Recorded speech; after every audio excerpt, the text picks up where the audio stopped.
Okay, I'm just going to demonstrate how I'd set this up using Ableton, because that's the DAW that I use. This is just version 10. I don't believe 11 has changed the user interface too significantly, but this is the version that I've got. It's just the light edition. Anyway, what I don't have is Analog Lab, so I'm going to need to find some other VST plugin to produce the sound there. But pretend this is Analog Lab. Oh, there we go, just drag Labs in there. That's going to need to go onto one track here.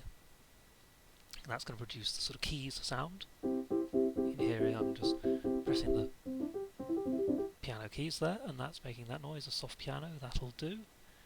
Okay, so that's now sitting in there. So you can see here, here's my track on the left. That's the first track. That's got Labs loaded in. That's going to be the piano keys. Now we also need to play samples using the pads. And here I'm tapping the pads, which at the moment are also triggering the piano, but we'll deal with that in a second.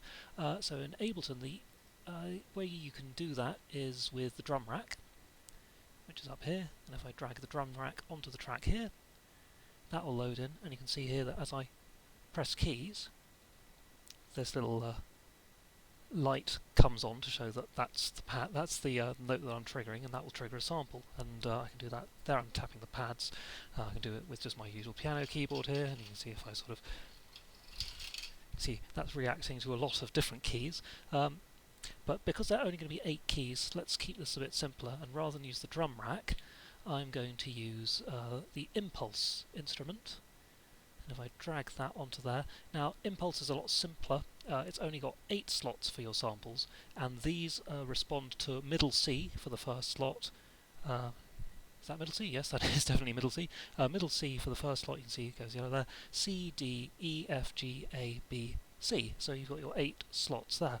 And there I'm tapping the piano keys to do that. If I press the pads, those trigger those 8 sample slots there. So what I need to do now is drag some samples, actually go into the drums there. Let's see what we got under drum hits. I don't really care what these are. Let's just drag something silly, like some silly sound effects from the FX hit box.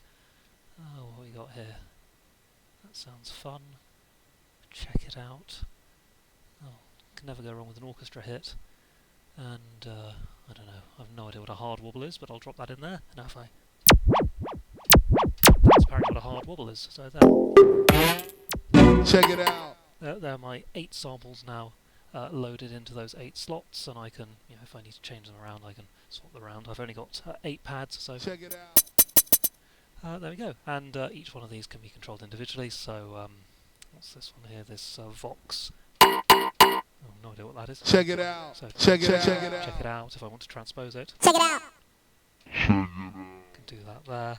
That's only going to change Check it out. on that particular channel if I bump up the random. Check it out. Check it out. Check it out. Check it out. Check it out. But that only affects this channel. Anyway, but oops, I don't want to do that. I don't want to swap it out. But so there we go. That's the impulse instrument. Makes this very easy just to assign 8 different samples to 8 different slots. And I say this is because I've programmed my pads to trigger the notes from middle C up to the C above middle C. So C, D, E, F, G, A, Check it out. B, C. If I had more pads, I could use the other instrument, the drum rack, but yeah, impulse is great if you only need 8. I see that the reason those are playing there when I press these keys is because I've got this track armed here in red. I can do the same here with the keyboard, piano keys. If I'm pressing those keys, that also triggers that. If I switch back to here, it'll play this VST, the Labs VST, which if I click that one there, and bring up some options.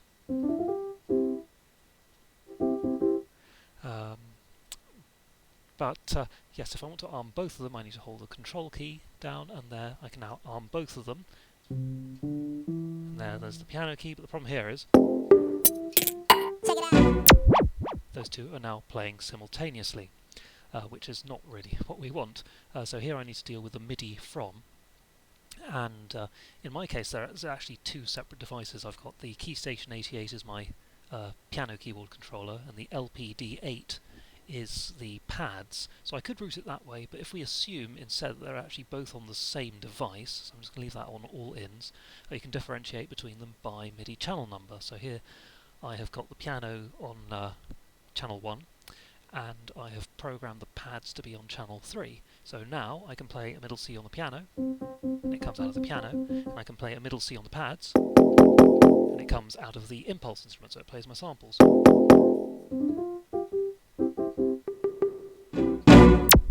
Check Check it it out. out. So yeah, that's a very, very rough and ready demonstration. I'm sorry it's very waffly and unplanned, but yeah, that's probably how I would do it, say using this channel number here, MIDI channel number, to differentiate between those two devices. And I had a look at the user manual for the MIDI controller you're using, and it does look that you can program each pad to transmit on a separate MIDI channel. So I think if you have the keys, piano keyboard, on one MIDI channel and the pads on another MIDI channel, that should work fine, hopefully. But anyway, sorry if this is of absolutely no use, but I just thought I'd put this together. Anyway, cheers.